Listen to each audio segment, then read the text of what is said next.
I know my dad really liked that Les Mis song, and that's a hard one to follow. Hi. Hello, everyone. My name's Dan Grubbs, and I'm the fifth of the six Grubb boys for your bingo cards at home. And it's nice to see you all here today. I know Bob would really be appreciative and feel the love here. But, we speak of Bob here today, but to remember. And to remember is to live. We speak about Bob and all his traits and habits and grace, hopeful to seed those stories into our minds and our souls, and that they carry us forward. Lately, I've been reviewing old text messages and emails and voicemails from Bob, scrolling through to keep his voice alive. Naturally, he was most prodigious with his voicemails, staking a claim for what I have to believe is the longest voicemails on record. I really wasn't sure sometimes if he was leaving a message or if he was just really pretending to have a two-way conversation just to amuse himself, and you were the one selected that day. However, in many of those voicemail conversations, I came away with learning something, a piece of knowledge he would share. He was so naturally bright, but he loved to test himself and prove it, like when he would make me keep score nightly of his Jeopardy battles with my mom to see who could come out on top. I know he would actually probably perform pretty well with Ken Jennings these days. He wasn't just bright, he was also really talented for the arts, drawing, writing, acting, even singing, with a lot of help from Marie Cochran, but also an unbelievable creativity spark, zeal for spontaneity, and a pinpoint palette. He was unique. In his favorite 49er terms, he would definitely be a high draft pick with great potential that would stir the pot. He would never give up on a play, really and super reliable, and as well as be friends with the whole team. But what I know many of you would appreciate about Bob was his sense of humor. For early on as a kid to his last weeks, Bob saw humor in life, in how we are and how we carry on in our days. He loved Calvin and Hobbes, and when I was growing up, he'd make me see the simple treasure of a comic strip each day before heading off to school. Mad Magazine was his manifesto.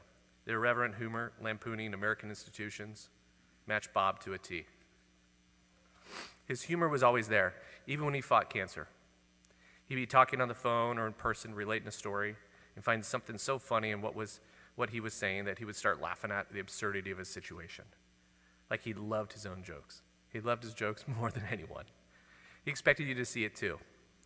He loved movies, all genres. It was really a period after Bob finished college that we would watch so many movies together, many from the comforts of my parents' home.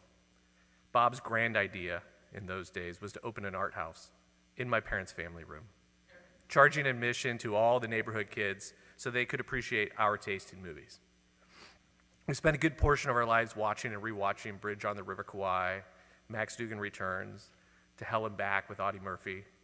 But there was a movie that Bob and I thought, and we particularly gravitated to, The Last of the Mohicans.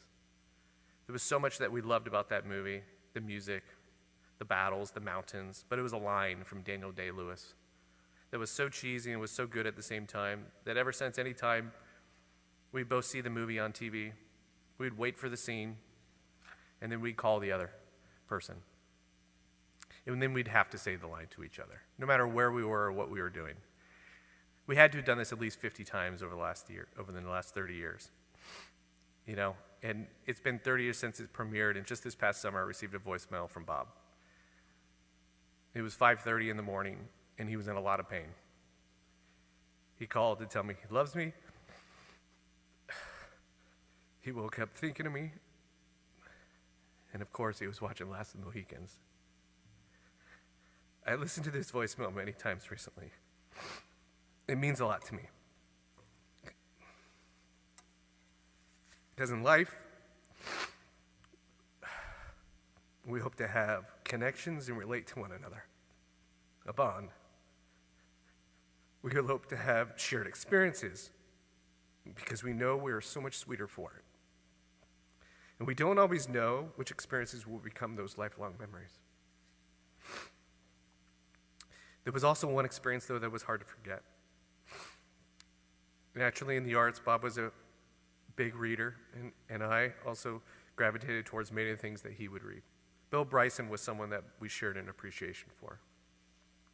And it was a book that Bill wrote about the Appalachian Mountains that inspired us to do the same and go traverse the trail. I was living in LA, Bob in San Francisco, and we agreed to do it at the end of summer.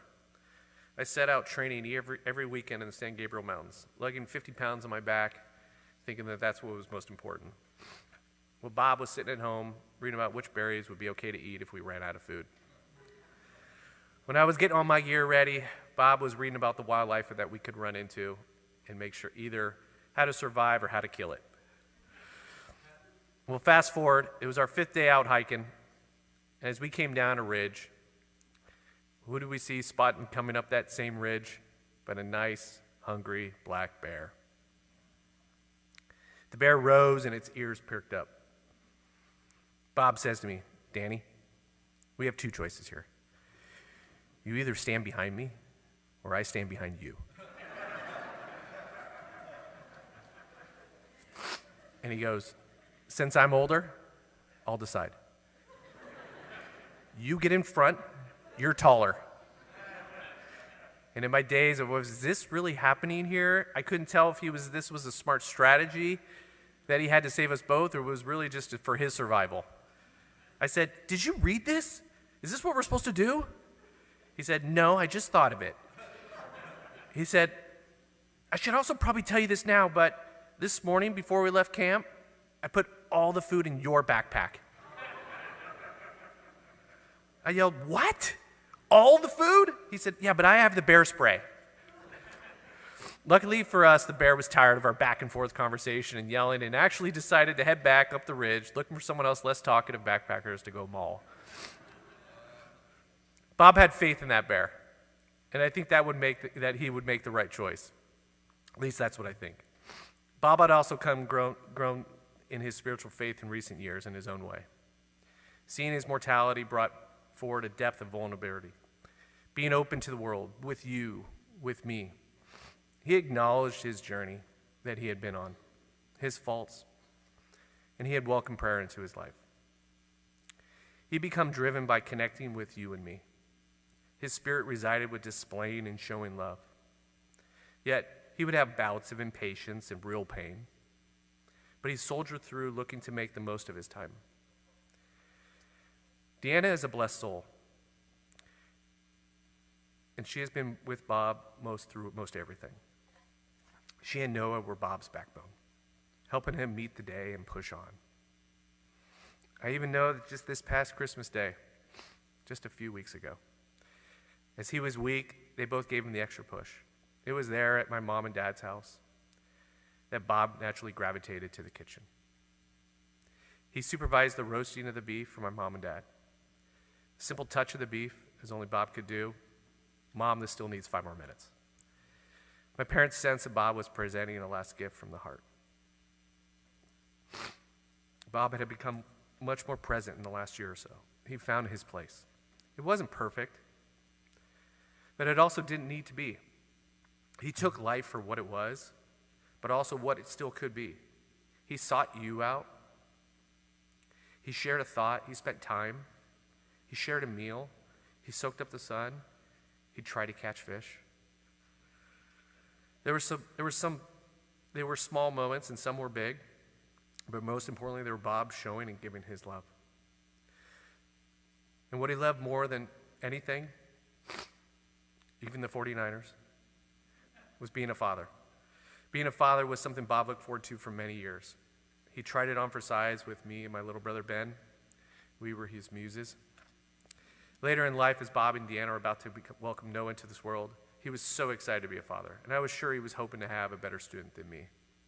When Noah was young, Bob would provide updates on Noah, bragging about his little accomplishments. He told me that he would love to explore the mind and memory of Noah, what was actually happening in there. He wanted to know really how he ticked, and Noah was a great student for Bob. Bob would share, discuss, and show Noah so many lessons and tips, and open his eyes to so many different adventures. It was also during his cancer battle that Bob refused serious pain medication, as he did not want to dull his emotions or his ability to function as Noah's father. He wanted to be totally present and participate in all of Noah's life. He tried to be the best father. In particular, he loved to teach Noah how to cook, naturally. Bob had a way of sharing knowledge, particularly with those younger than him. He taught with the gifts of knowledge and humor. Bob and Noah would make dinner together every night, their favorites being pizza and ribs. This was very important to Bob. Bob, more recently, was really looking forward to teaching Noah how to drive, and there was still so much he hoped for. Deanna has told me that most everything that Noah knows and is because of Bob. I know many of us here could say the same about something, or think back to the memories that you have with Bob and how he was knowledgeable, how he was instructive,